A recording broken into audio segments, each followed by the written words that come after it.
Welcome to Personal Landscapes. I'm your host, Brian Murdoch. You can find links for today's episode and other conversations on Books About Place at brianmurdoch.com. Today I'm speaking with Rebecca Lowe. In 2015, she set out on a year-long cycling trip from London to Tehran, passing through the Balkans, the Levant, and North Africa, crossing over to the Arabian Peninsula and ending in Iran. The Syrian civil war was raging, and Western newspapers were filled with stories of conflict and crisis, the sort of images that have come to dominate our impressions of the region that we call the Middle East. We're obsessed by fanaticism and gloomy theocracies, but it doesn't paint an accurate picture of these incredibly rich and hospitable cultures, or of the everyday lives of the people who live there. I think this entire region is also misunderstood by those who've never traveled there as some sort of homogeneous monoculture dominated by the Islamic religion and the Arabic language, as if those didn't each contain many expressions and shades. Rebecca's journey reveals a splintered mosaic of cultures, countries, and languages, each with their own unique histories and rich literary and artistic traditions. It's a fascinating part of the world to travel through and to read about.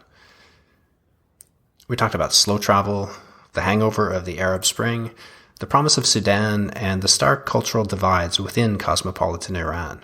I think you'll find that last part especially interesting. Her book is called The Slow Road to Tehran, and it's in bookshops now.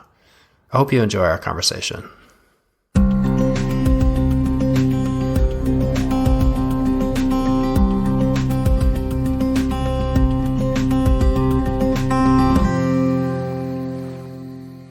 Rebecca Lowe, welcome to Personal Landscapes. Hello.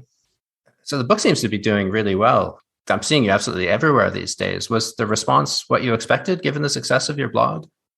Not really, actually. I think I tried not to have any expectations at all because I always think they're quite dangerous. So I really, in a sense, I didn't really think about it at all. I think I didn't really think about the fact that people are going to be reading my book until the launch. I think I just cut that out because it was such a horrifying thought in my mind that I just didn't like to consider it at all. It was only at my launch when, all my close friends and family had it in their hands, and it suddenly dawned on me that suddenly this was out in the wild and people were going to have all sorts of awkward opinions of their own about the book. And that is quite terrifying. So in a sense, I just cut that out of my mind. But yeah, I didn't really, I think, expect there to be the response that there has been. It's been really lovely, actually, and that people seem to have enjoyed it and found it accessible, because that was very important to me, that I would reach out not just to people who are interested in the Middle East, but also people who didn't really know very much about it at all. So yeah, that's all been quite gratifying. It sheds a different light on the Middle East as well. It provides a lot more nuance than what people are used to seeing. That has very broad appeal. I'd like to focus mostly on culture and place, especially some of the lesser known places that you travel through. But this is very much a journey book. So I guess we should start there for people who don't know about the slow road to Tehran. So why did you choose Tehran as your destination, and why go by bicycle?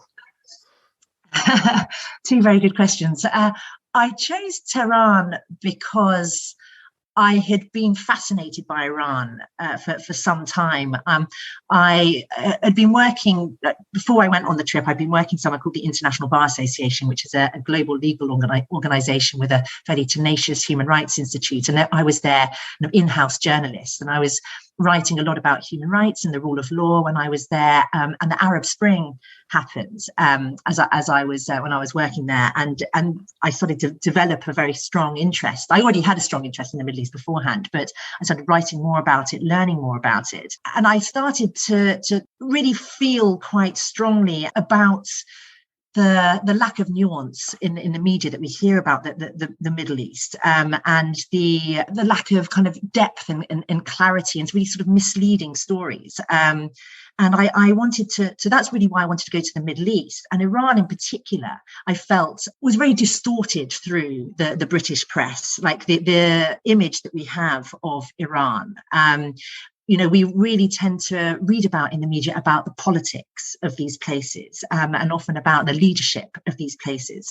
And in Iran, this is particularly stark, that we sometimes think that the leaders are somehow a kind of shorthand for the character or the culture of these countries, when in fact there's often a very strong disconnect between them and the countries that they rule over. And I felt that across the Middle East as a whole, but particularly in Iran. Like, the more I would kind of read about it, the more I learned about it.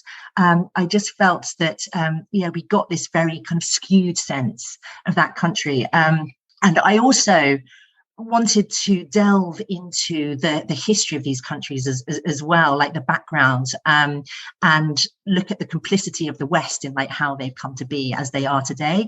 And Iran in particular, we have a very kind of a complex and unsavory history where Iran is concerned, really, and the chicanery, and the machinations that the British and the West have been up to in Iran. And so I really wanted to draw that out in my book. So that's why I went through the Middle East, and really that's why I wanted to end in Tehran in particular. And also Tehran has just amazing food and kebabs, and I'm obsessed about kebabs. Like, absolutely good. And I just heard wonderful things about it, so I thought it would be a great place to finish. And then why did I go by bike? Because the bike is just a wonderful way of seeing the world. It really is. The bike is about all the in-between places. You're not going in motorized transport. You're going from hotspot to hotspot, and you're only getting a very kind of blurred sense of what's going on in between those places.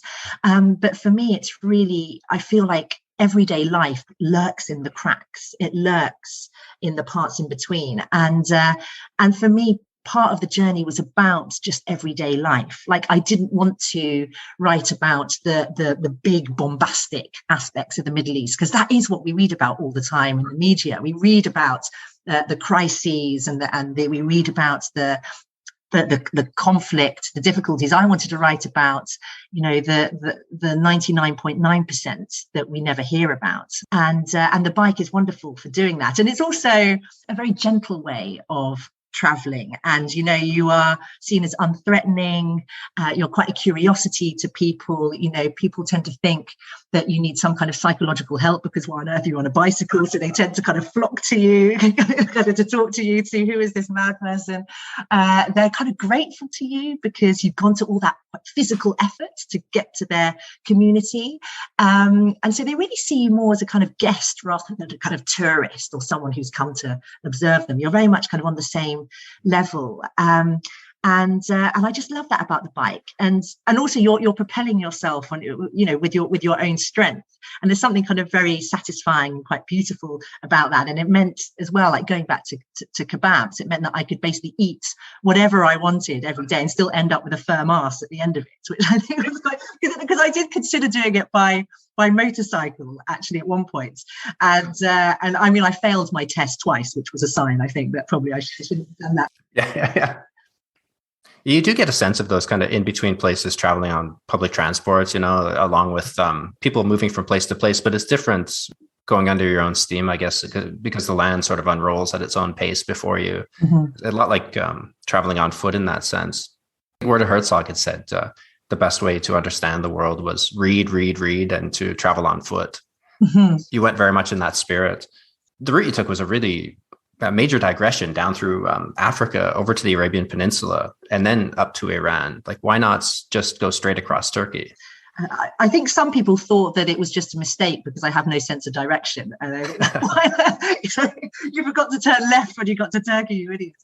But actually, as I mentioned at the beginning, part of the point of the journey was to see as much of the Middle East as possible, because the idea behind the book was to really kind of dig a little bit beneath the media stories we hear about the Middle East. And, with the Arab Spring happening, I really wanted to get a better understanding, what caused this? Why is this a kind of a region in crisis? Is there something kind of more to talk about here?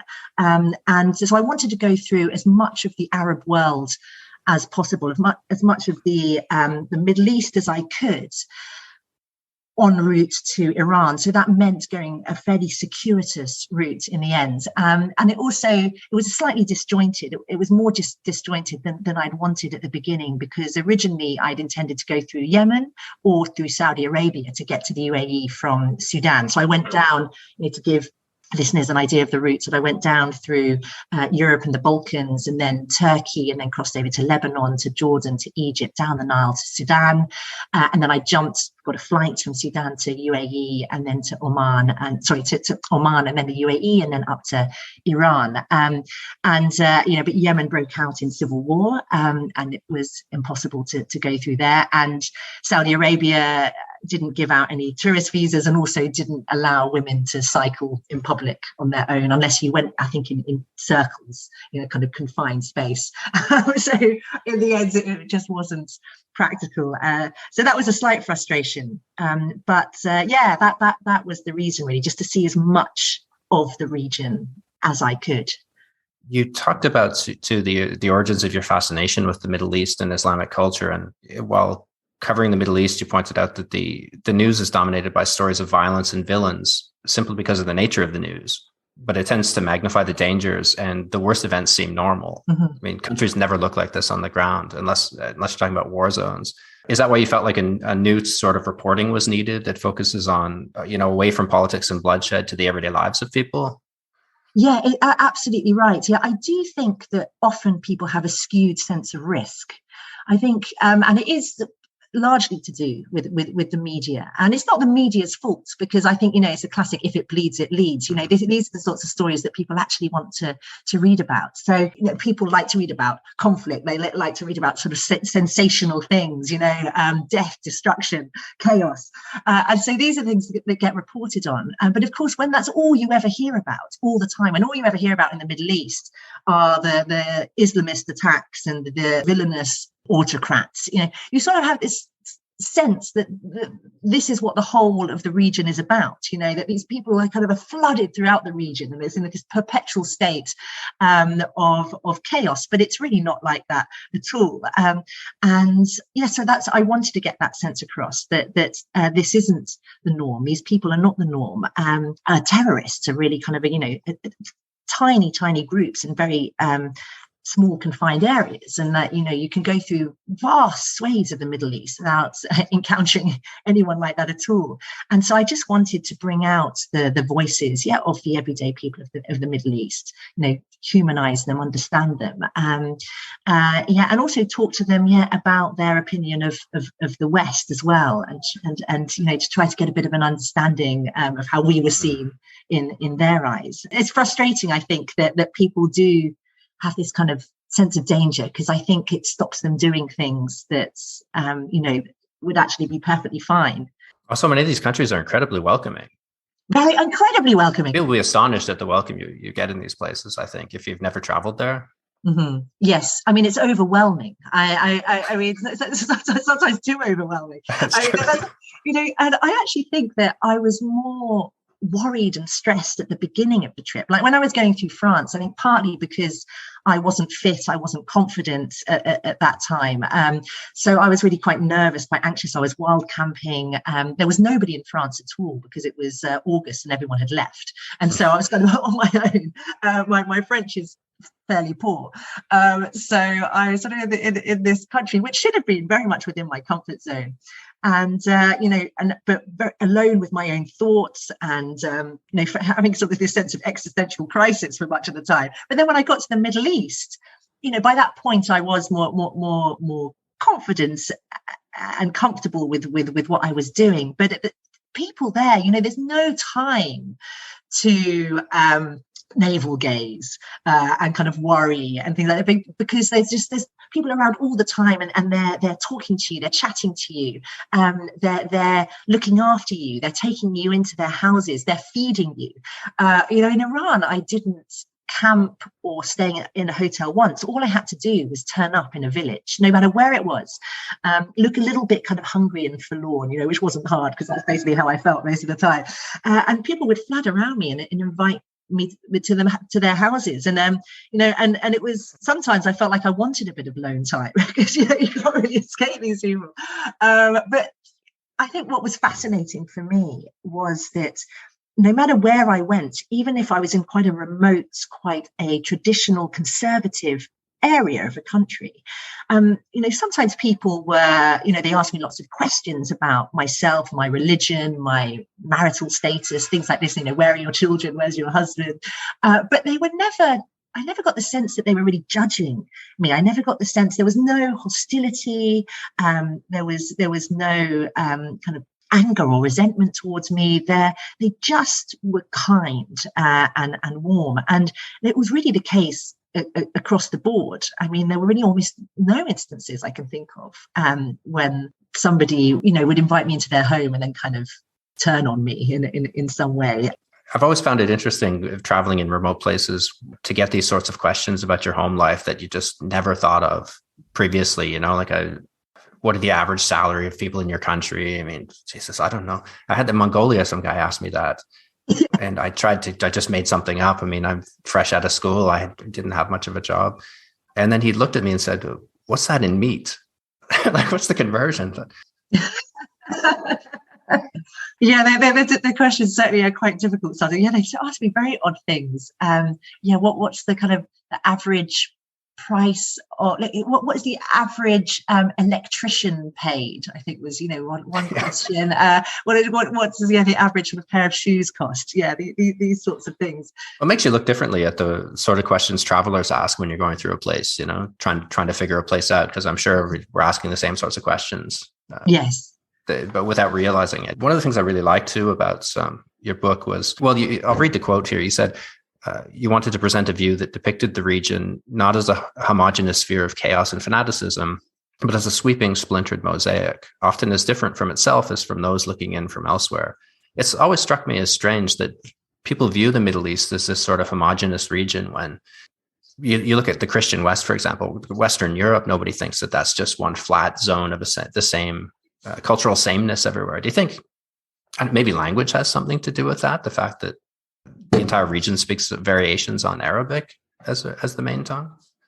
I think that's partly it. Although, of course, it doesn't really, in a sense, though, because then you have Iran, which is seen, I think, in the Western consciousness is really seen as traditionally part of the Middle East. And of course, they'd be horrified if people thought that they spoke Arabic there.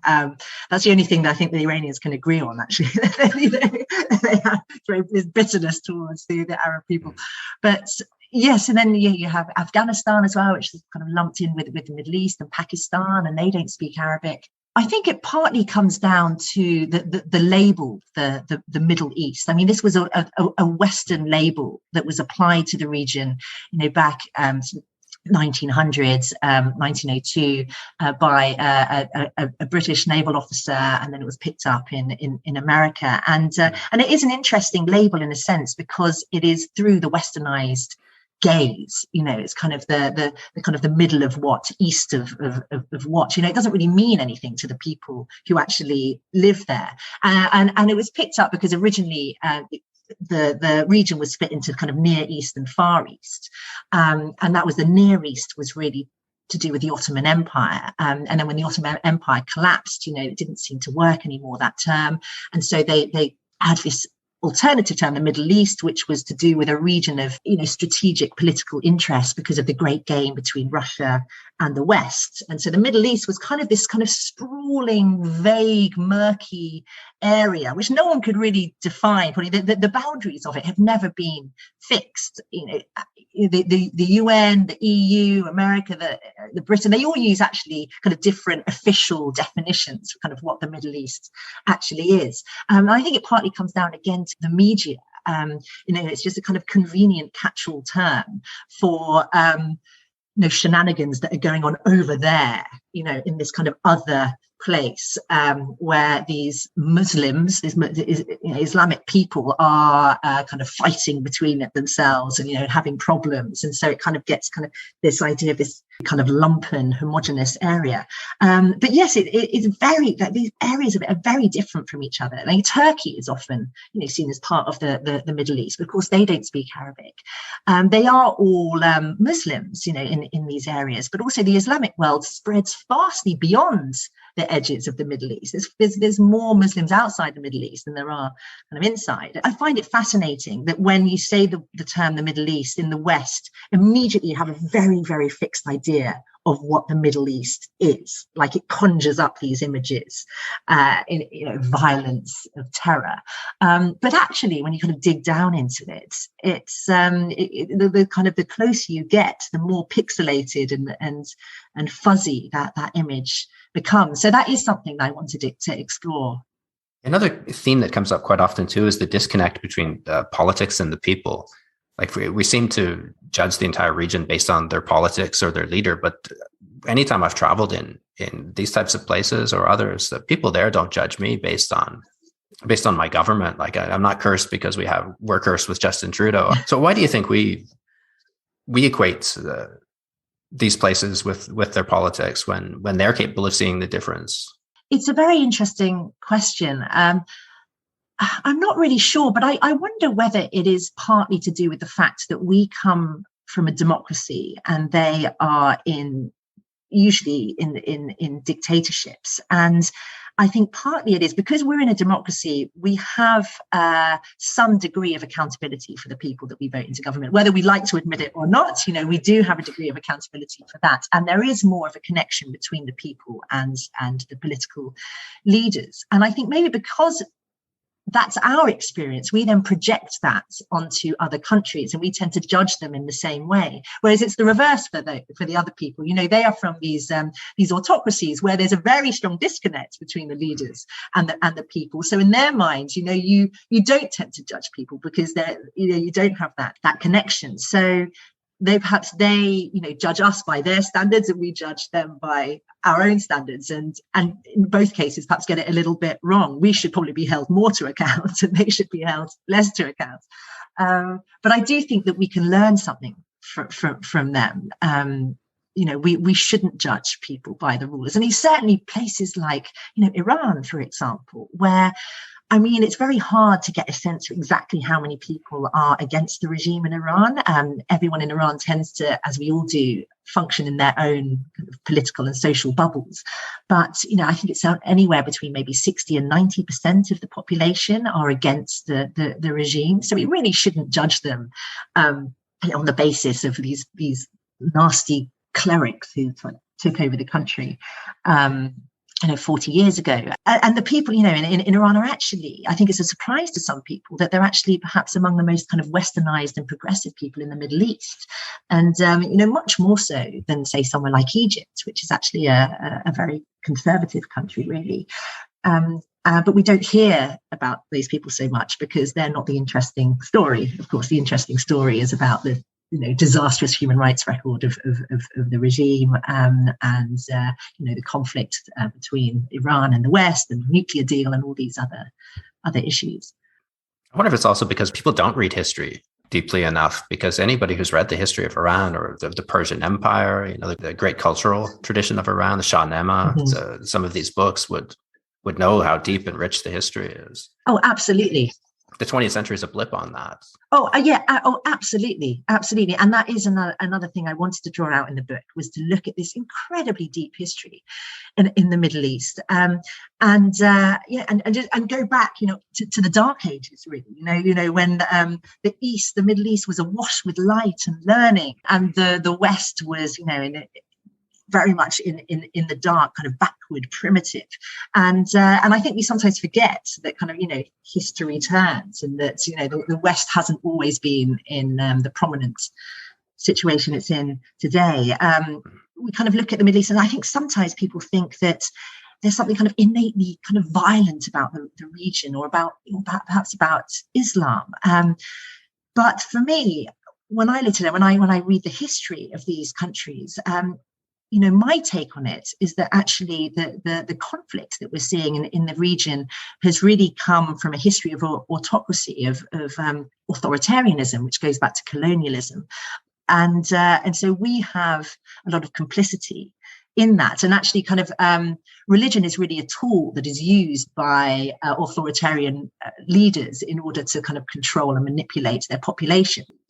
Your trip happened just quite soon after the wake of the Arab Spring. It was interesting to see the different responses of people to it. a few years later. Like, you spent a lot of time trapped in Cairo. What sense did you get there? I mean, the sense from outside is that the Arab Spring kind of fizzled out, it collapsed. There was a brief flare up, and that was all, and it went back to the way it was. What sense did you get from the people there? I think Egypt was quite depressing in some ways, in that, we did have this wonderful flare up of hope and excitement of a new future for Egypt, and then it was crushed mercilessly by this counter revolution and by al-Sisi, and there was a lot of despondency among the population, I think, who felt, I spoke to people there who felt they'd regressed sort of 60 years. It was much worse than it was under Mubarak, and that now they really are in the clutches of this deeply totalitarian military regime once again. And so I think, Egypt, in a sense, I didn't get a kind of overwhelming feeling of hope from the people there, but there is the kind of simmering energy in Egypt and in other places that I went as well. That the revolution isn't over.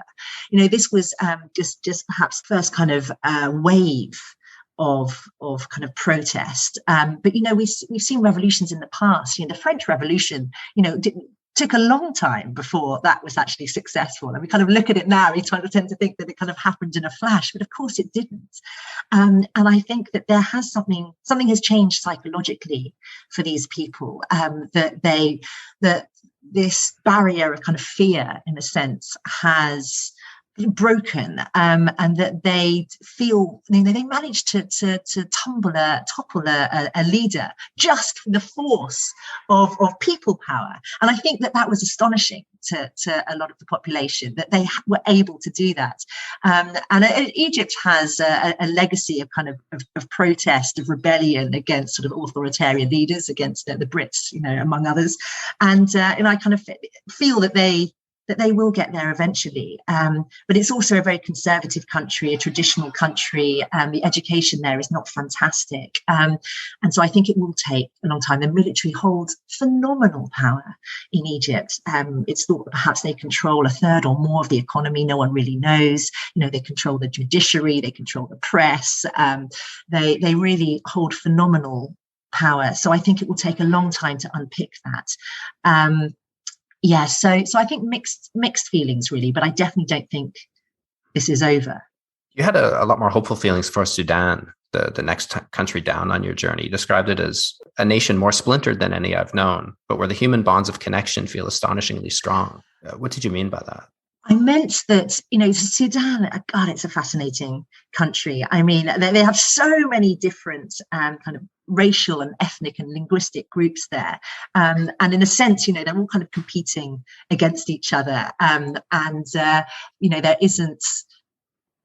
There's a lot of disunity, but at the same time, it is a very kind of a warm, open, passionate country. And again, we saw so when I was there were definite rumblings of revolution. I felt that we could feel really that it was very exciting to be in Khartoum. I was there for a few weeks, and I wasn't sure if it was real or not at that time, because they've been fighting against the government there for decades and not getting anywhere. So I wasn't sure whether something really was afoot or not. But then a few years after I left, then they managed to topple their despotic leader, and although also there's been a counter revolution there as well. So in a sense, they've got a long way to go. But Sudan, their education is good, their political will is strong.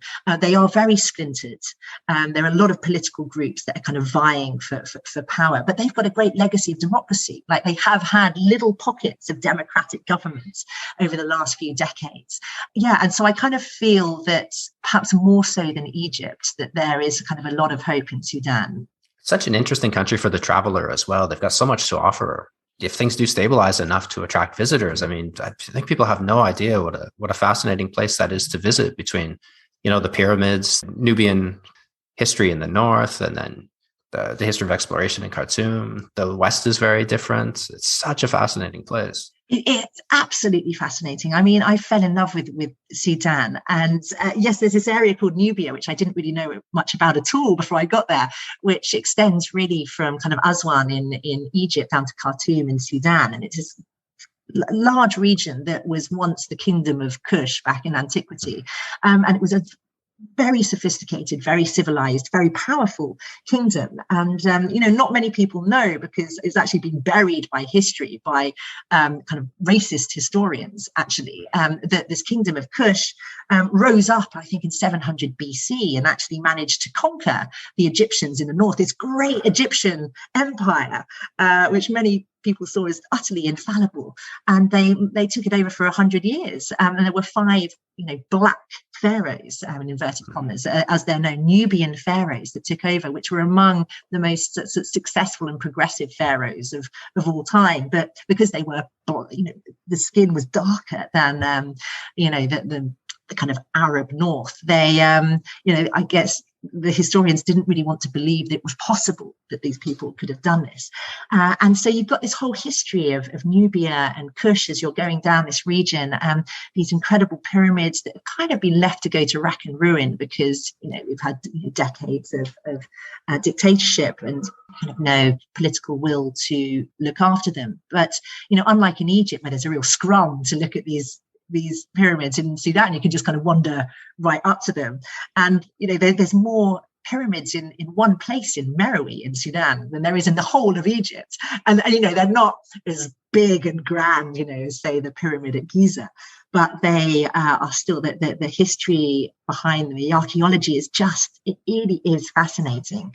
So I just think, if they could finally have a government in power who cares about these things, who cares about the history, the archaeology, then I think a lot of people would be flocking out there to see these. So people should get out there now, I think, before it's too late, before actually the crowd.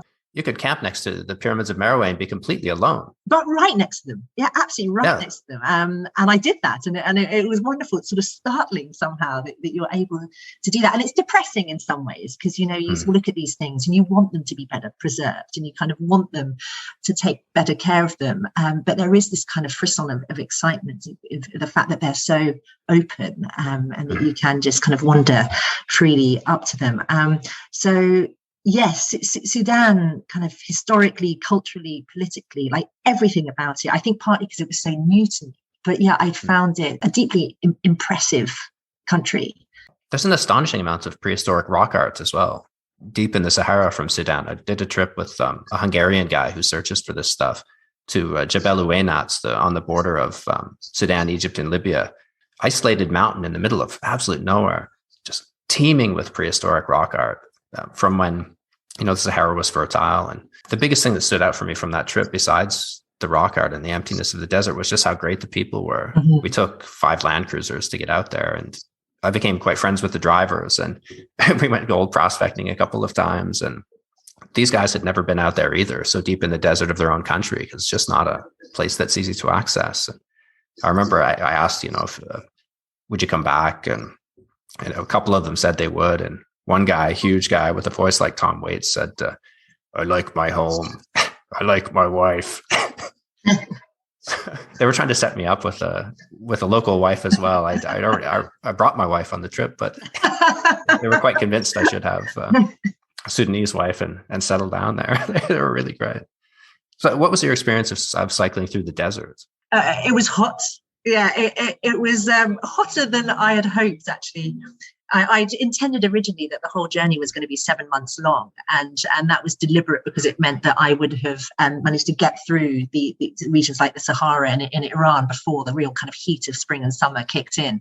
But unfortunately, I was quite slow and stopped for too many kebabs on the way, and so I ended up the trip got elongated to 12 months, and I just wanted to really stop in places longer to absorb them properly, to speak to people. So I just slowed the whole trip down. But what that meant was that I hit the Sahara in the heat of the spring, and it took a bit of getting used to. I mean, the temperatures there were upwards of 45 degrees. So it just meant that I would cycle in the morning, usually till about 11 o'clock in the morning. And after that, I wouldn't be able to cycle again till about 4 or 5 in the afternoon. And then I'd cycle for several hours after that, and then have a very lengthy siesta in these kind of little huts that they'd have along the river, which was lovely, actually. You know, you could go into these places and people were very welcoming, and you know, you could have they have these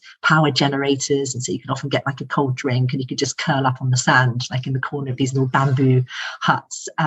So that was quite nice. I mean, it kind of amused me that one guy warned me at one point that there was a heat wave coming. And, you know, I've been cycling in plus 40 heat the last 2 weeks. So it's the Sahara. I mean, it's just one giant heat wave. He was like, no, there's and he was right, though, actually, because then, you know, there was kind of this extra layer of heat that descended, and that got very hard. And there was actually one incident when I was just an idiot, really, and I'd crossed to the other side of the Nile. And I'd gone to see some ruins called Old Dongola, and I'd visited them, and then some random guy in a car. I can't remember how I met him. I had this sort of quite sprawling network at that point. And in Sudan, these things just seemed to happen, like contacts of contacts would help you out. And so this guy somehow managed to pick me up and take me to a house somewhere where I stayed the night. But I wasn't really sure where I was. And the next day, I didn't take very much water with me, because where I'd been cycling previously, there were lots of water stops, like huts where you could stop and get water, and these big clay urns which would have local cold water in them. And I just assumed there'd be places like that, you know, regularly along the road, and there weren't on this side of the Nile.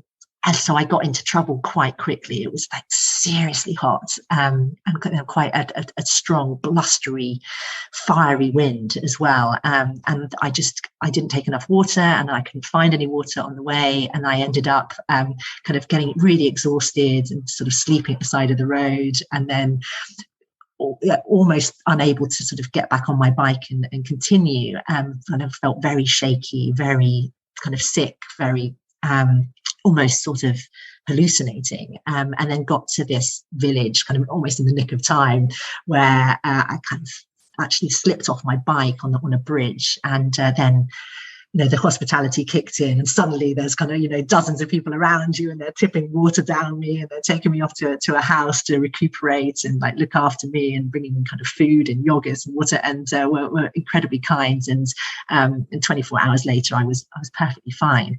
But that was definitely a bit of a kick up the backside, that I think I'd almost become a bit complacent, I think, and hadn't. I think I hadn't taken on board the true power of the desert. I forget who said it. One of the early travelers said the desert teaches by taking away. Yes. You really get that sense, you know, it's your existence there is very fragile, you know, and it can change very quickly. I've always felt like a bit of an interloper on a foreign planet traveling through desert regions. The astonishing variety of these places too is another thing that people seem to not expect. You just expect this flatness and emptiness, but the way the light changes, you know, throughout the day. Who was it? Hassan Bey, or one of the early Egyptian travelers, said that in the evening you'll forgive everything the desert has done to you. Like the daytime is just so punishing. The heat is awful, but then when that light changes in the evening, and everything becomes so magical, and it gets a little bit cooler, and the landscape transforms. It's really amazing. That's a lovely way of putting it, actually. It's absolutely true. The light in the evening, it's very hard to describe. It's sort of, because I felt, you know, it kind of strengthens and softens all at the same time, and it has this kind of luminous quality to it. And sometimes you get these incredible kind of psychedelic streaks of kind of pinks and oranges, and it's just so vibrant. And because you don't have, you know, electric lights around, you know, it has just this intensity to it. And the stars, I mean, my goodness, the stars in the desert. I mean, I don't think I've ever seen anything so beautiful. I would sleep in Sudan. I would always sleep outside on these kind of angareeps, these string beds. And I just, for ages, I would just stare up at the sky, kind of cup my hands around my eyes and just stare at that. And it's almost like you're floating in space, because there are just, I mean, the whole area, it's like kind of fairy dust. It's just impossible to describe, really. But that was for me one of the most kind of wonderful parts of cycling the desert, was those evenings and that just sky erupting with light. Just layer after layer, you can see so deep into the heavens. Absolutely. It's like you're sort of traveling through space and time. And you're just sort of suspended there. And it's all kind of wonderful sense of the kind of profundity of things as well. Suddenly everything seems, kind of, there's some kind of deep meaning, and but at the same time, your incredible insignificance. At the same time, it's these kind of competing feelings going on. It's almost hard to reconcile them together. At the one, you're part of something that's so immense, and at the same time, you personally are just this kind of tiny mote. Yeah, that was one of my favorite stretches of the book as well. I was a bit disappointed to read about Oman. You described Muscat, the capital, as having a sense of control and soulless apathy. Something contrived about it, as if it's all a museum exhibit. Do you disagree with that? No, I've never been there. I really love desert places, and I thought, this would be an interesting place for a journey. I've read, Thesiger's accounts and Ranulph Fiennes' time there with the SAS and some of these early travelers and the frankincense trade and these kind of stories. I was very disappointed to hear it was more like Dubai, just sort of a shopping mall of a place. Well, I don't know if Muscat's quite like Dubai. I mean, Dubai definitely has a kind of a brashness to it that Muscat doesn't. Muscat's it's beautiful and it's kind of much more understated. And I did like it. And I feel I do need to go back to Oman really to do it justice, because I got trapped there because my bike was broken from the flight. And so I ended up being stuck in Muscat and not really being able to explore much of Oman, because I was in a bit of a race against time to get into Iran before my kind of visa window expired. But I did feel with Muscat, the more I was there, the more I did think it had this sort of slight sense of soulless apathy about it. Like everything is this kind of pearly white colour. Everything is almost a little bit too pristine, a little bit too tranquil, a little bit too good to be true. It is another dictatorship, more of a kind of benevolent dictatorship than some. But I kind of felt that I felt slightly enervated, I think, being in Oman. I didn't feel it quite had the kind of the buzz, the energy that other places had. And it was almost like people had kind of been kind of feeding off the kind of lotus flowers of myth. There was kind of a very kind of comfortable, kind of sedate feeling there. People were fairly kind of well off and fairly happy with their lot, and because they had security and they had comfort, they weren't necessarily going to be too kind of politically driven or active, or but this was I feel like I need to go back there, because I this was only my impressions from being there a fairly short amount of time, and I'm sure there's other people who have very different experiences of Oman. I didn't get down to the western side as well, which I think is probably far more interesting in many ways, kind of culturally, certainly. But the Gulf as a whole, I found the least interesting and exciting parts. Well, you had a really interesting insight about Dubai. You were talking to somebody there, or somebody wanted you to go there with them, and you looked a bit disappointed, and he said, you don't like Dubai because of the materialism. But he said, Europeans will never understand the appeal of Dubai to Arabs. We had nothing for years. So to us, Dubai is a sign of progress. It's only when you have access to material pleasures that they begin to lose their sheen. So that really made me look at the place in a new way. Yeah, me too, actually, when I had that conversation, as I think it's easy to be snide about places like Dubai, and it certainly does make me kind of feel a little bit nauseous when I think about a place like that. But yeah, I think it's easy to say that. Yeah, when you've had the privilege of material comfort, you can look at places like that and then you can disdain them. But if you've never had that, and then basically they've really created something from nothing. It's almost like a sort of a weird kind of alchemy in Dubai, and it's fairly impressive in some ways. I mean, they've just conjured this sort of material paradise from sand, from the desert, and so I think you've got to be somewhat impressed by that in some way, and not without a huge amount of oil money. As well, that's not where they get their money from in Dubai. So they kind of created this whole kind of financial industry there and tourist industry there, and they've provided something that a lot of the people have never dreamt they could ever have. And so, yeah, I think we do have to be a little bit careful sometimes with the way that we judge these places. It's astonishing when you see photos of 50, 60 years ago, just patches of sand and some fishing boats. And yes, look at it now. It's really incredible. Yeah, absolutely. I mean, not necessarily the place I want to hang out. Probably, I much prefer yes, Sudan. Exactly. I still don't want to go there. But so I feel like but other people they might too. And that's I can understand the appeal after reading about that conversation you had. That really makes sense. For me, I think Iran was the most interesting country on your journey because it's so misunderstood. Like you wrote that it was a tale of two countries starkly divided between the conservative, insular ruling clerics who viewed the outside world with scorn and the more progressive, outward-looking populace who embrace it with warmth. The differences in Tehran sounded incredible. Like you described parties like something out of The Great Gatsby. These rich elites, booze and drugs and materialism and sex hidden away in this sort of cloistered world of its own, side by side with mosques and mullahs and hardline clerics. Tell us about that. I mean, that must have been quite a shock. It was quite a shock. It was quite exciting entering sort of Tehran, and that party scene. But it was certainly, I mean, the divides in Iran are very stark. And what's interesting about the country is really, I think, like how little the two kind of extremes interact with each other and understand each other. I remember I was hanging out with this group in Tehran, and we went camping up in the mountains, and we passed kind of a group or a family who was sort of sitting under some trees, and the women were all kind of covered in their hijab, and they were kind of dancing with their children, and the women I were with, who were much more progressive, much more westernized, we were all we'd taken off our our outer clothing, and we were just kind of wearing kind of shorts and t-shirts. We're up in the mountains, and there wasn't really there was hardly anyone around, and they looked over and they were like, I don't understand, they wear these hijabs and yet then they jump around kind of wiggling their hips kind of provocatively. Like, I don't understand why they do that. I really wish I could go and ask them. And I was like, well, why don't you go and ask? Like, why don't you just go and talk to them? They're like, oh no, we never talk to people like that.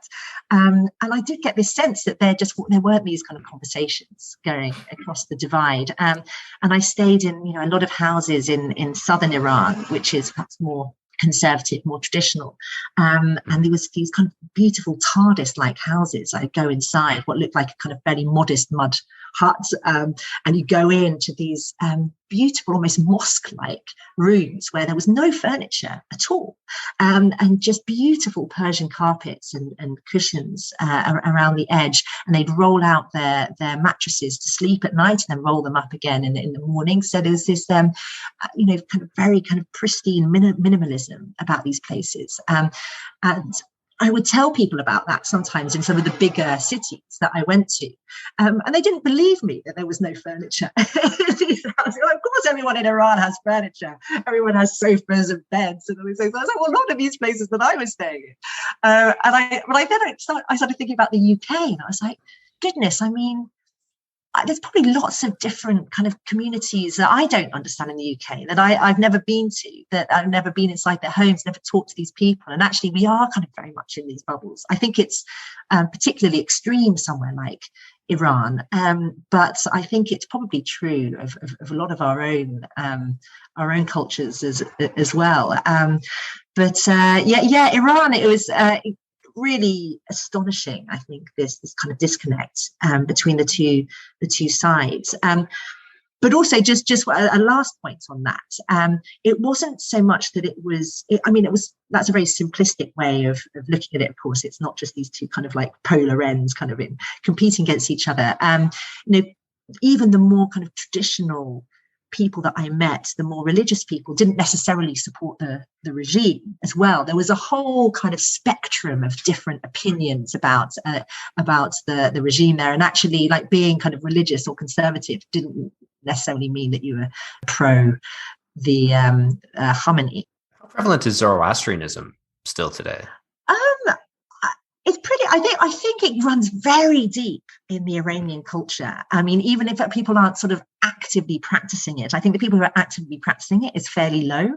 But it's, it's very much part of the culture in Iran. And I think in a sense, they are kind of more kind of Zoroastrian than they are a Muslim in many ways. And certainly, like, the Iranian New Year, kind of the fire festival there is kind of based on kind of Zoroastrian beliefs, and when the clerics are constantly trying to shut it down all the time, and there's always this massive outcry from the population, because it really is so important to people to embrace that side of them, and I think that also goes back to kind of Persian identity in a sense in Iran.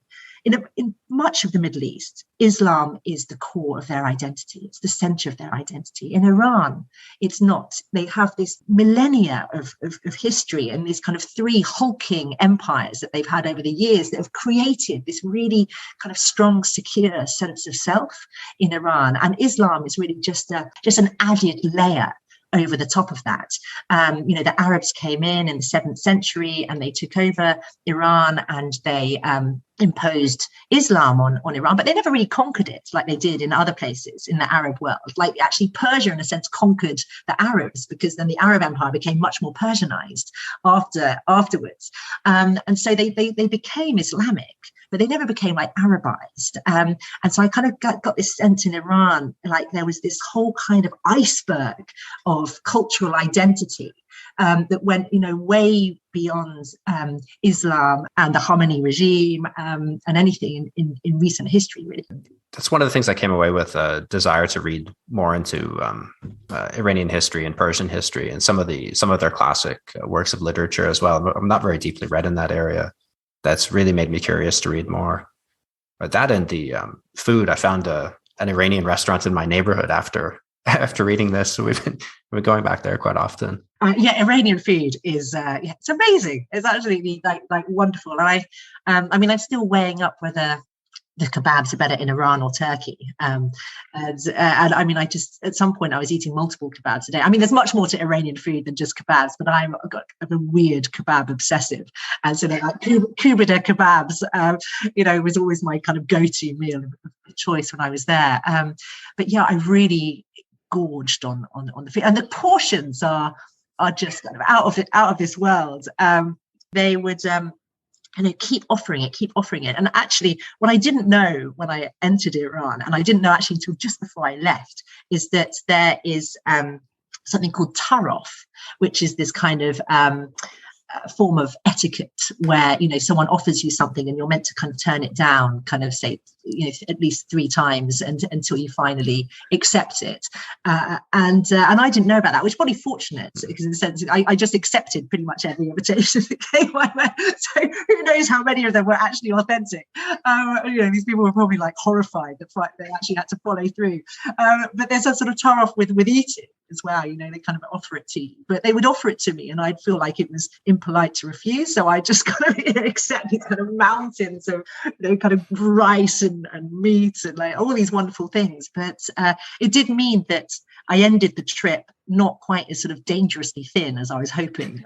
Because I thought with all this cycling, surely like I'd be this kind of tiny waif of a person at the end. But unfortunately, I didn't actually lose very much weight at all. It's funny how some of these cultural differences, your obliviousness can really work in your favor. Like Japan's a bit like that too. Nobody will say no directly to you. Yes. But foreigners don't understand this, right? So can you do this for me? Well, it's difficult. That's supposed to mean like, no, it's impossible. Yes. Well, it's difficult, but you can do it, right? Just befuddled, don't know how to answer this. Tell me about the dangers faced by dissidents in the Middle East. It seemed quite different than what you've encountered with sort of the post-Arab Spring protesters in Egypt or Sudan. The situation in Iran seemed a lot more repressive for these people. Yeah, it was. It was definitely dangerous in Egypt and Sudan as well, and in Turkey too. I did get a sense, that there was a kind of rising sense of kind of repression in these places, and that was actually the biggest I would say, for me, the biggest fear on the trip and the biggest source of concern was actually the political repression. It wasn't anything to do with kind of the people or kind of social side of these countries. It was very much, I was going through these countries at a time of great political upheaval, and there were kind of activists, NGOs who were being shut down, who were being harassed, who were being sent out of the country, who were being arrested, who were being abused, and I saw this everywhere. I saw that. I mean, in Egypt, there was a palpable sense of fear. And there was one amazing NGO. It was run by female doctors. It was an anti-torture NGO. And I went to actually a press conference that they held just after they'd been shut down by the El-Sisi regime, because they'd basically been accusing his regime of torture directly, which you don't do in Egypt. And they were there, just saying very openly, saying, the regime is responsible for this kind of litany of abuses. And so I was constantly really dazzled by the courage, the drive of these people. And so I did get that sense throughout. But in Iran, I do think it did ratchet up a notch, actually, because even though people were scared in these other places, they still met me. They knew if they knew I was a journalist, they would still meet me. In Iran, it really wasn't the case. Like as soon as they heard that I was a journalist, they very much went running for the hills. And actually, I met my friend Joe, came out to meet me in Azadi Square, which was the end of my cycle ride. She had a friend in Iran, and she sort of organised that we were going to stay there the night. And I arrived exhausted after this awful 150-kilometer ride through the desert, 48-degree heat. I mean, it was all awful. I kind of collapsed into her arms. I was like, oh, thank God you're here. Where are you going to stay?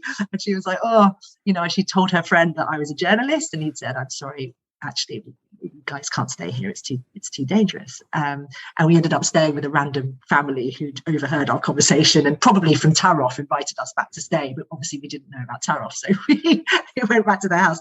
But yeah, in Tehran, very few people met me, very few people. And actually one of the only people who did meet me was just this incredible human rights lawyer called Nazrin Sotoudeh. And she has just done phenomenal things throughout her life in representing most oppressed minority groups, the Baha'i religious group in Iran, children accused of drugs crimes, women who were protesting the mandatory hijab. And she'd been in Evin prison on several occasions. And I couldn't get over her courage, how she just carried on fighting. And very sadly, actually, couple of years after I met her, she then was arrested for representing women who were protesting against the mandatory hijab, and is now was sentenced to I think 33 years in prison. One hopes that that sentence will be reduced on appeal, but she was this small, frail, fairly kind of fragile looking person in many ways. And yet, inside she had obviously this incredible strength, this incredible sense of purpose. Yeah. And I just sort of came away from meeting her and others like her as well, just sort of overwhelmed with this kind of sense of disbelief and wonder at what they were doing and what they had achieved. There was a sense of things simmering below the surface. Like you were speaking to a friend about this lack of sort of obvious protest or whatever. And he said, don't be deceived. We've seen the damage revolutions can do. Swift change means swift collapse. And we're playing the long game. The revolution comes with a cost is basically what he was saying. The turmoil that results maybe is worse than state imposed peace that they had before. And they don't want to replace one with something even worse. Yes, I did. I got this sense in Iran of this incredible sense of political maturity, in a way that perhaps wasn't the case in places like Sudan and in Egypt, where there was more kind of almost like this childish fervor. Whereas in Iran, it's a bit like, oh, we've been there, we've done that, we've seen what it can do. They had the 1979 revolution, which was meant to be a people's revolution, but was captured by the Islamist groups, didn't go as planned. They then had the 2009 green protests, which again, didn't get anywhere in the end, and they had a big clampdown after that. Then they saw the Arab Spring, and what happened there, and these kind of big counter-revolutions, and the countries breaking out into civil war. So they're not enamored by the idea of revolution, but they sort of lavash slowly this idea that they would kind of just go kind of edge their way towards freedom bit by bit. And I feel like with the Iranians that they'll get there because they're educated, they're politically aware, and they have a legacy of democracy, again, sort of short-lived in that country. And again, going back to our complicity in the West, you go back to 1953 and the coup that was, engineered by the West, by the CIA and by MI6. We took out a very kind of popular, semi-democratically elected leader, Mohammad Mossadegh, in order to impose our own puppet regime. And if we hadn't done that, in all likelihood, Iran would be a democracy today, and it would be progressive, and it would be liberal and Western facing. And so I kind of feel that we unfortunately set back democracy in Iran there by, perhaps a good 100 years or more. But they will, they're an incredible country, and they will get back there eventually. So it's a place I'd really like to visit, especially after reading this. I wanted to close with something you quoted in the section on Oman. You quoted the savage from Huxley's Brave New World, where he says, I don't want comfort. I want God. I want poetry. I want real danger. I want freedom. I want goodness. I want sin. We're all savages at heart, you write, but sometimes weighed down by finery, we forget. Is that the appeal of travel, do you think?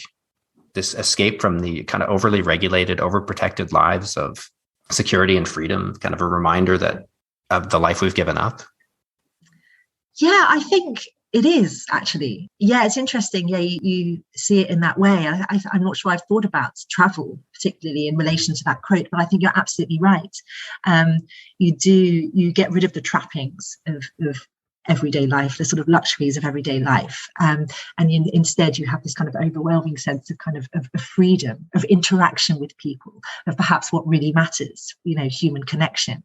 Only connect, Ian Forster said. And I kind of feel that is what travel is about, and going back to why on a bicycle, you're traveling very sparsely. You're traveling, only with the necessities, and I love that about travel. You have this sense of vulnerability about you, and I think in a sense that's why people are attracted to you, because you kind of see the vulnerabilities in each other, and you embrace that. You're drawn together because of that. And so yes, I think we could all do with stepping outside our comfort zones more often. I really do think that is kind of where a lot of the true joy and excitement of life is lurking. Great note to end on. Thank you very much, Rebecca. So the book is The Slow Road to Tehran, and highly recommend it. It's a really enjoyable read. And thank you very much for your time. Thank you very much for having me. It's been a real pleasure. Thanks for listening to this episode of Personal Landscapes. If you like the podcast, please give it a rating on iTunes and subscribe through your favorite app. You can find links to today's podcast and more conversations on Books About Place at ryanmurdoch.com. You'll also find a donate button if you'd like to contribute to the costs of the show. All donations are greatly appreciated.